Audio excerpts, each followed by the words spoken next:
দর্শক, air ambulance সিঙ্গাপুরে নেওয়া হচ্ছে ইনকিলাব মঞ্চের মুখপাত্র শরীফ ওসমান হাদিকে এবং হযরত শাহজালাল আন্তর্জাতিক বিমানবন্দরে রয়েছেন আমাদের সহকর্মী আহসান।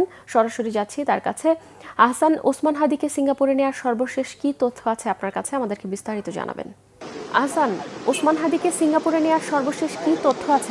আপনাকে ধন্যবাদ। আপনি জানেন যে ইনকিলাব মঞ্চের মুখপাত্র ওসমান হাদি কিন্তু এরই মধ্যে কিন্তু আপনার এয়ারপোর্ট থেকে কিন্তু এরই মধ্যে কিন্তু এয়ারপোর্টে 8 নম্বর টার্মিনালে কিন্তু তার অ্যাম্বুলেন্স ঢুকেছে এবং কিছুক্ষণের মধ্যে হয়তো এখান থেকে ফ্লাই করবে।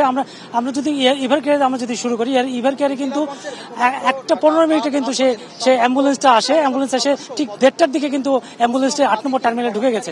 এখন আমাদেরকে সাইদুর রহমান প্রধানমন্ত্রী স্বাস্থ্য মন্ত্রণালয় বিষয়ক বিশেষ সহকারী উনি আমাদেরকে জানিয়েছেন যে এই মুহূর্তে ওসমান হাদি ফ্লাইটে ওঠার মতো তার শরীরের কন্ডিশন ভালো, 4 ঘন্টা তার লাগবে এবং উনি শুধু ফ্লাই করার জন্যই কিন্তু আসলে ফিট বলেই কিন্তু অনেক ফ্লাই করতে দেওয়া হচ্ছে। এবং সিঙ্গাপুর হসপিটাল যেটা, সিঙ্গাপুর জেনারেল হসপিটাল যেটা, ওটা ওনারা আশ্বস্ত, তাদের সাথে টেলিকনফারেন্সে কথা হয়েছে সাদিকে ফ্লাই করে দেওয়ার মতো শরীর উপযোগী, এই কারণে কিন্তু ফ্লাই করা হচ্ছে।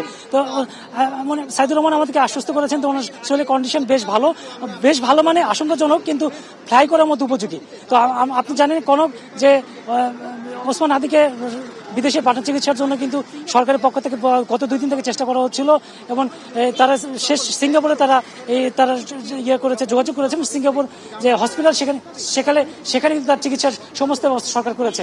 এবং আমরা যেটা শুনেছি, সাইদুর রহমান আমাদেরকে নিশ্চিত করেছেন হাদির সঙ্গে আছে তার বন্ধু এবং ভাই, এবং তারা দুজনেই তার সাথে সফরে যাচ্ছেন এবং ওনারা নিশ্চিত করেছেন যে ওখান থেকে এরপরে আমাদের এম্বাসি থেকে তাদের যে শরীরের অবস্থা বা তাদের যে কন্ডিশন সেগুলো আমাদেরকে রেগুলার ব্রিফ করা হবে, এটিও আমাদেরকে আশ্বস্ত করেছেন। আমরা সবাই এখানে দাঁড়িয়ে আছি। এই মুহূর্তে আমাদের আসলে কখন ফ্লাই করবে ঠিক এই মুহূর্তে আমরা আসলে বলতে পারছি না, তবে আমরা অপেক্ষায় আছি। হয়তো কিছুক্ষণের মধ্যে এখানে সমস্ত আনুষ্ঠানিকতা শেষ করে বিমানবন্দরের যে প্রক্রিয়া শেষ করে যখন সিগন্যাল ক্লিয়ার হবে তখন হয়তো এই বিমানটি ফ্লাই করবে, আমরা এয়ার অ্যাম্বুলেন্সটি ফ্লাই করবে, এটা আমরা প্রত্যাশা করছি। কনক, আপনাকে ধন্যবাদ।